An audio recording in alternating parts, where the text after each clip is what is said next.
Maaf kalau nggak ngerti bahasa Banjar ya. Oh ini nyawa ini kada tahu bertahan.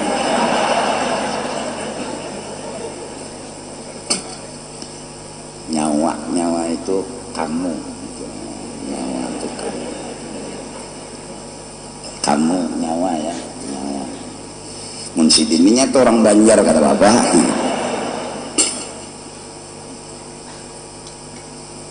Jadi orang baik, jadi orang saleh, jadi orang yang suka nolong orang, kok masih dihina, kok masih dikucilkan, kok masih dimusuhi? Kenapa itu bisa terjadi? Ya nggak apa-apa. Memang di sini nggak ada kehidupan. Kehidupan yang hakiki nggak ada di sini. Terus kehidupan yang hakiki yang diharap nanti di mana? Kapan? Fil akhirah. Di sana nanti kehidupan yang hakiki. Setelah hari kematian datang, berlanjutlah kehidupan, dan itulah kehidupan yang hakiki. Kapan itu? Pasti. Kapan? Ya pasti. Babila? Pasti. Nak lakas ya?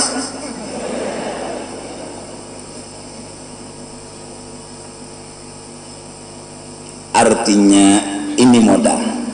Nah jadi yang perlu itu kebaikannya, bukan kemuliaannya. Artinya kita nggak perlu bisa terbang, nggak perlu, itu bukan apa-apa. Kalau bisa terbang duluan burung. Iya. Kalau mungkin diberi Tuhan kelebihan menyelam di air tanpa alat penyelam dan bisa bernapas di dalam air duluan ikan. Iya.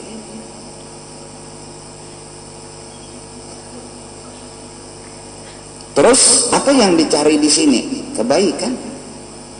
Apa yang diinginkan di sini? Kebaikan. Terus gajinya kapan? Nggak perlu mengharap di sini. Nggak perlu. Bahkan kalau ada yang ditunggu-tunggu, yang diharap-harap nanti kecewa. Ujar orang na anum ini pekerjaan paling berat adalah menunggu dan menunggu. Wow. Kalau menunggu tuh berat, nunggu berat. Udah yakin kita di sini nggak perlu apa-apa. Kita di sini hanya satu yang kita pikirkan, wa ma khalaqtul jinna wal insa illa liya'budun, ibadat. Hah? Jadi kalau orang memuji ya udah terima, orang menghina ya biarin, nggak apa. Hah? Hidup penuh dengan kesenangan dunia, alhamdulillah. Hidup ya kurang daripada orang yang lebih senang daripada kita, ya nggak apa. Di sini yang dicari kebaikan, bukan yang lain dari itu. Mau kaya mau miskin nggak masalah, mau dipuji mau dihina nggak masalah. Kenapa jadi nggak masalah? Karena memang nggak perlu dipermasalahkan. Di sini yang dipermasalahkan satu, selalu berbuat baik dan selalu memberikan kebaikan. Mudah-mudahan kita semua bisa menanamkan di hati kita, apalagi umur sudah tua, bahwa aku di sini hendak mencari kebaikan dan upahnya, gajinya kena di negeri akhirat, yaitu surga dan isinya. Quran sudah bicara tentang semua itu. Dulu Quran turun di zaman Rasulullah 14.000 abad yang silam, yang belum ada alat canggih, belum ada alat yang hebat. Quran udah bicara air dengan tawar dan masinnya. Quran udah bicara lapisan tanah yang keras, lembut dan segalanya. Quran udah bicara gunung, padahal Al-Quran yang bicara air turunnya di padang pasir. Padahal Quran yang bicara air nggak pernah bercerita tentang pisang, padahal pisang nggak ada di kota padang pasir. Kenapa itu bisa diceritakan dalam Quran? Jelas, yang menurunkan Quran yang jadikan alam semesta. Pasti. Setelah sekarang alat canggih didapat, ya, diperiksa, ternyata Quran isinya benar, sesuai dengan fakta dan kenyataan. Berarti yang menurunkan ini Quran, yang ceritakan alam semesta, dialah yang jadikan alam semesta. Gak mungkin orang yang bikin mobil Toyota itu nggak bisa cerita tentang mobil Toyota. Pasti spare partnya dia kenal, dari setirnya, bannya, mornya, semua pasti dia tahu. Ditulis dalam bukunya, terus dicetak, dibagi kepada yang beli mobil Toyotanya. Kenapa dia bisa bikin itu tulisan, dibukukan tulisan itu? Karena dia yang bikin. karena dia yang menjadikan, yang menciptakan. Terus kenapa orang bicara langit, bicara bumi, terus bicara bintang, bicara matahari, bicara lapisan bumi, air dan segalanya, kok bisa? Dan setelah diteliti benar, tentunya yang bercerita ini adalah orang yang jadikan alam semesta. Tentunya orang yang menciptakannya ini yang bercerita tentang semuanya. Nah, jadi pertama kita harus hendak berbuat kebaikan. Nah, terus kebaikan itu apa-apa? Ya yang jelas sholat itu kebaikan. Jadi nang anum-anuman ini sebutin aja, jangan tertinggal sembahyang, jangan tertinggal 4 rakaat itu seapa? Coba pikirkan pakai otak, jangan pakai lintuhut. Coba 4 rakaat seapa ada waktu yang kita kosongkan sebentar. Zuhur 4, asar 4, maghrib 3, subuh 2, isya 4. Itu aja.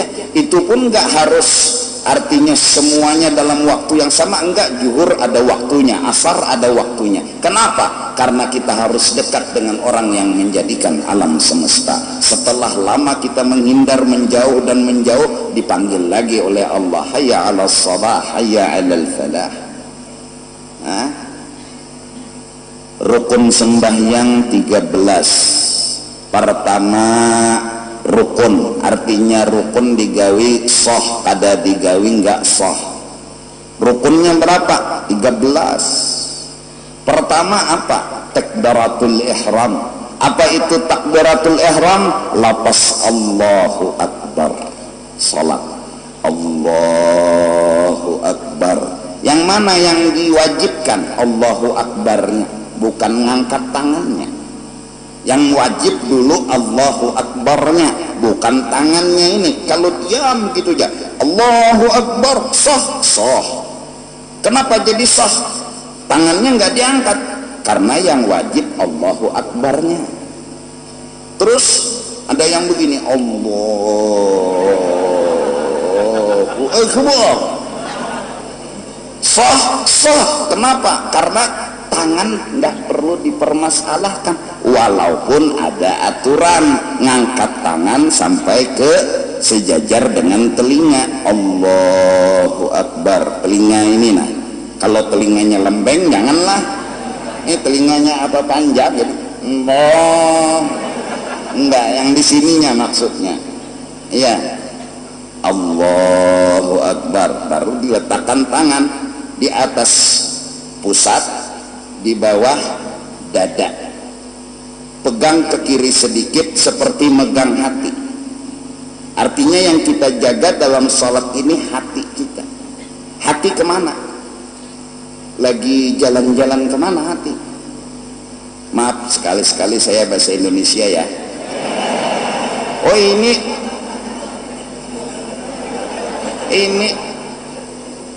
ikan gak ada tahu.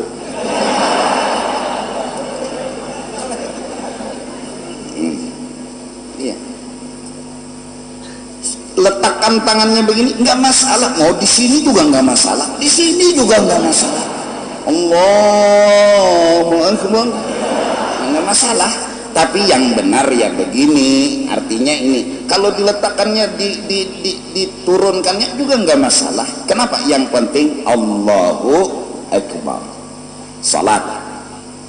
Habis itu apa? Jadi ketika Allahu Akbar, niat saya sholat fardu zuhur, saya sholat fardu asar, atau saya sholat fardu maghrib, saya sholat fardu isya, sesuai sholat yang dikerjakan. Kalau zuhur yang dikerjakan, saya sholat fardu zuhur. Kalau yang dikerjakan asar, saya sholat fardu asar. Kalau yang dikerjakan isya, saya sholat fardu isya. Kalau yang dikerjakan subuh, saya sholat fardu subuh. Itu niat di dalam hati ketika Allahu Akbar. Nah, kemana nih mata? Ke tempat nanti duduk apa sujud dahi diletakkan. Jadi mata ke situ, jangan. Apalagi sholat di muka TV. Enggak, matanya harus ke tempat dahi diletakkan. Di mana dahi diletakkan nanti? Di situ. Kenapa jadi ke sana? karena muka yang mulia, yang bila ditempeleng orang kita pasti marah, yang bila ditunjuk dengan tangan kita pasti marah. Tapi ketika disuruh sholat, Allah menyuruh kita tawaduk dan merendahkan diri. Muka yang mulia ini disejajarkan dengan kaki yang hina, agar kita sadar kita nggak punya apa-apa, agar kita sadar kita nggak punya kelebihan apa-apa. Dari karena itu mata memandang ke sana, agar hati ini sadar kita datang kepada Allah nggak punya apa-apa, kita nggak punya kelebihan apa-apa. Kelebihan apa yang kita miliki? Nggak ada. Mata. Oleh karena itu sunat membuka mata ketika sholat, kecuali ada gangguan yang sangat mengganggu. Sajadahnya surat kabar, surat kabarnya pelemnya pelem seksi lagi. Wow. Nah, ini mengganggu stabilitas hati dan pikiran. Belum lagi 4 rakaat sudah mandi wajib. Jangan. Salah kita, kenapa beli sajadah surat kabar terus gambarnya pelem lagi. Wow. Maka sengaja jangan dibalik kayak ini, kan ada papa ini bisa.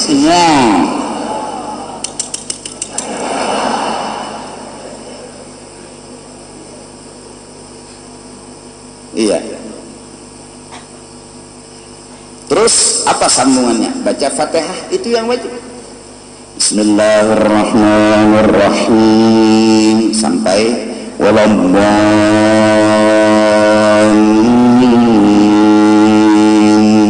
Sudah. Amin dibaca enggak? Enggak.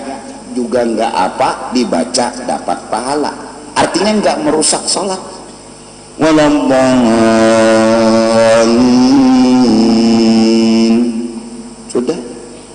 Sudah enggak? Amin. Nah, kalau pakai amin dapat pahala. Kalau enggak Pak, enggak masalah. Ini namanya yang penting sholat. Rukuk. Nah, maaf, berdiri dulu.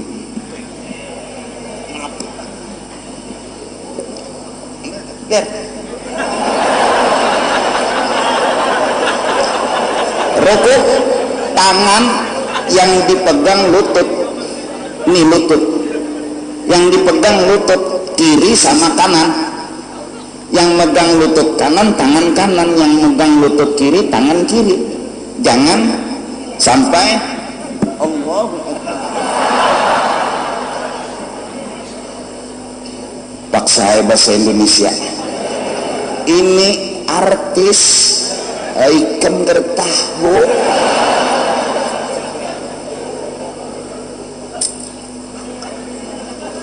Ini artis ya.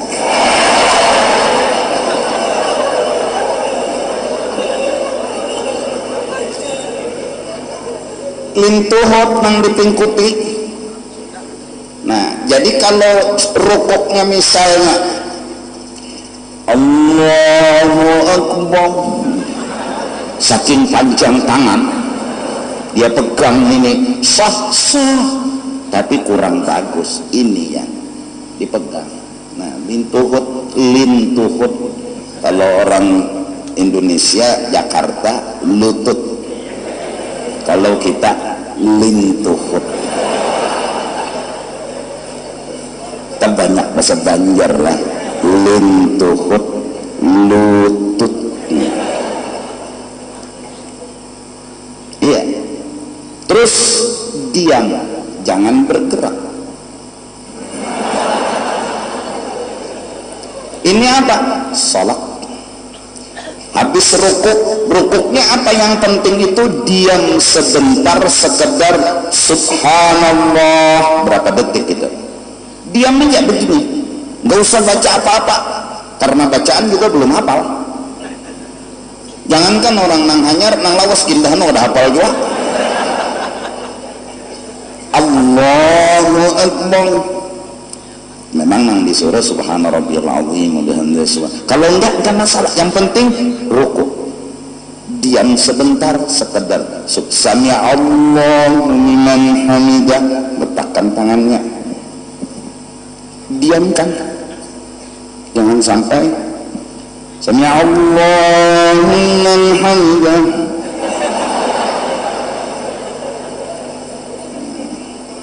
Nggak tahu, karena nggak tahu kasihan. Sami Allahu liman hamidah.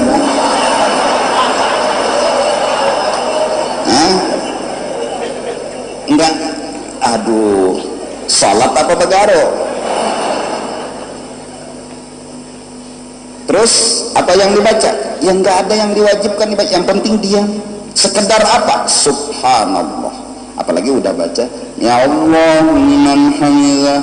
Nah terus sujud, i'tidal apa? Sujud, duduk antara dua sujud. Sujud ini dahi yang dikenakan, tangan, lutut, ibu jari kaki. Artinya nomor satu cukup, apalagi kelima-limanya dikenakan semuanya. Ini lututnya, tangannya, dahinya. Berarti berapa? Dahi, tangan 3, 5, 7. Ini yang diletakkan semua. Jadi kalau orang sujud, tangannya udah diletakkan, dahinya belum sujud lagi namanya. Jadi ketika 7 anggota sudah kena semua, baru sujud. Terus hidung sunat, kalau nggak kena ya nggak masalah. Hidungnya lepas, kecuali yang bahaya itu hidung panjang, paksa bola luang mesian di pasujudan. Maaf, udah paham bahasa Banjar dikit-dikit ya? Belum? Sedikit-sedikit. Saya juga bahasa Jakarta paham sedikit-sedikit.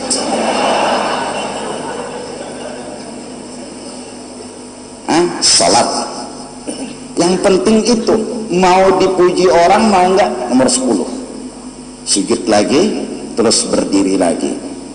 Nanti terakhir duduknya udah masukkan kaki kirinya ke bawah kaki kanan, namanya duduk tahiyat. Kalau enggak gini enggak ada, ya begini juga sah, begini juga sah. Silak imamnya makam lawas kena tahiyat akhir, sidin santai aja, sidin bersilah sah, ya sah. Yang penting duduk itu pantat letakkan di tempat duduk, itu yang namanya duduk. Yang wajib duduk, cara duduk memang yang bagus. Kalau salat ya begini, kalau penghabisan yang namanya sujud terakhir ya begini. Tapi kalau nggak begini ya nggak masalah, ini semua tahu, alhamdulillah. Nah terus kita ajari, kita padahi dulu. Ini kesian kan hanya masuk Islam baru tahu Islam. Mandi wajib. Mandi wajib itu sebabnya satu, mimpi. Mimpi apa ya? Mimpi keluar apa? Air sperma. Mimpi bermesraan atau sampai melakukan itu hal itu, terus bangun maaf, lihat celana basah, ujar orang Banjar bepulau,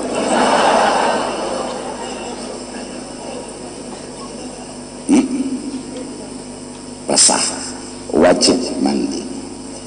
2, kalau mimpi banget, mimpinya serius banget, wah, luar biasa kayak seperti kenyataan, sekali bangun gak basah, gak wajib mandi, rezeki loh. Yang wajib mandi bangun basah. Terus kalau bangun tidur lupa kapan mimpinya, basahnya iya, bepuluh, bebila basahnya, wajib mandi. 1. 2, yang wajib mandi mengeluarkan air mani di waktu bangun, ujar orang Banjar mengocok. Kalau orang Jakarta onani ya, onani. Enggak. Orang Banjar mengocok. Itu bila sudah ngocok, keluar air mani, wajib mandi. Sengaja lah, artinya ya maaf, dikocok, digisangakan, dipair misalnya, cara apapun bila keluar air sperma maka wajiblah mandi. 3 yang bikin wajib mandi bersetubuh. Arti bersetubuh, bertemu 2 sunatan. Arti sunatan di sini sunatan laki-laki sama sunatan perempuan. Jadi bertemu, dia bersalaman. Nah, terus setelah kenal bersalaman, diizinkan masuk ke dalam satu gua. Masuklah ini. Nah ini masuknya udah wajib mandi. Keluar sperma ataupun tidak tetap wajib mandi bila sudah masuk. Contoh, ini hukum, saya nggak mengada-ngada. Ketika sama istri main, wah, maaf. Terus ada yang teriak kebakaran, dia cabut. Ini belum keluar, cabut, keluar. Oh memang benar api di depan rumah, langsung pakai sarung, pakai baju, pakai sandal, keluar. Lalu selesai kebakaran, dia berpikir, tadi saya belum keluar, berarti saya nggak wajib mandi. Wow, pokoknya bila udah masuk, keluar nggak keluar, wajib mandi. Batas masuknya sampai di mana? Cukup helm.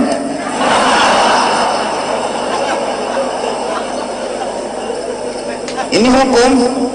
Ikan ini menawarkan aja terus. Aku sudah mengadakan mau bujur, kamu tawakan ya. Nanti udah.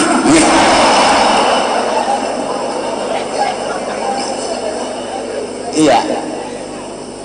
Helm juga lah. Kepalanya tuh.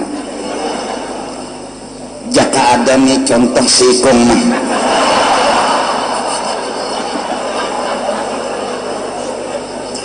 Ya Bapak, Mbah betilanjang menampayakan nangaran kepala helm tuh. Dan aku kurang latih kayaknya. Maaf, ininya aja udah masuk. Wajib mandi. Mau keluar mau enggak wajib mandi. Nah terus mandi wajib itu rukunnya yang penting berapa? Niat. 1. Ketika membasuh dan mandi, mau kepala yang didulukan, mau tangan kanan, mau badan, mau apa aja, cuma sunat kepala. Karena menurut agama malah sunat kepala 3 kali, kanan 3 kali, kiri 3 kali agar panas netral keluar dan kembali seperti semula. Ini kembali ke setting awal.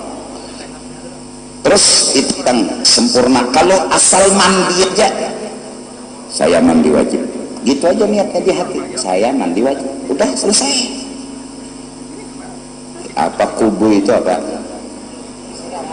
Ya, terima kasih. Siram terus, siram terus dari kepala ini semua. Yang penting 1 niat, 2 basah seluruh tubuh. Itu aja mandi wajib. Niat basah seluruh tubuh. Maaf tadi, ini sungai, kaki diceburkan ke sungai, dia bilang dalam hati, saya mandi wajib. Udah enggak namanya, karena air udah disentuhkan ke batang tubuhnya. Cuma memang kalau sunat kepala duluan, tapi kalau kaki yang duluan disentuh boleh. Nah, sambil berokok. Tapi ini kakinya udah disentuh ke air, dia pura-pura kedingsir, timbul lillahi ta'ala. Yang penting niat sama basah seluruh tubuh. Itu mandi wajib. Hanya rejo guru nih bepadnya ikan dia hanya turun. Nah itu mandi wajib. Jadi terus mandi wajib apa seluruhnya harus dibasahi? Enggak. Misalnya jam 2 malam ya kan pengantin hanyar supan non mintuha, jadi jam 2 malam mandi kepala aja dulu, ikas gulu sini sini, dan ini enggak dibasuh lagi, udah tidur nih pengantin. Subuh dia sambung dari sini ke kaki, soh sebelum selesai mandi nggak boleh sholat, itu aja. Tapi jam 2 kepala dulu, supan ketahuan ayah, supan ketahuan ibu, padahal ayah sama ibu banget padanya. Jadi pengantin hanyar kada perlu supan, abah mamaikan banget pedikan. Jadi jerna umat tuh pengantin hanyar pina anak betutu, kita ya pulang betutu juga.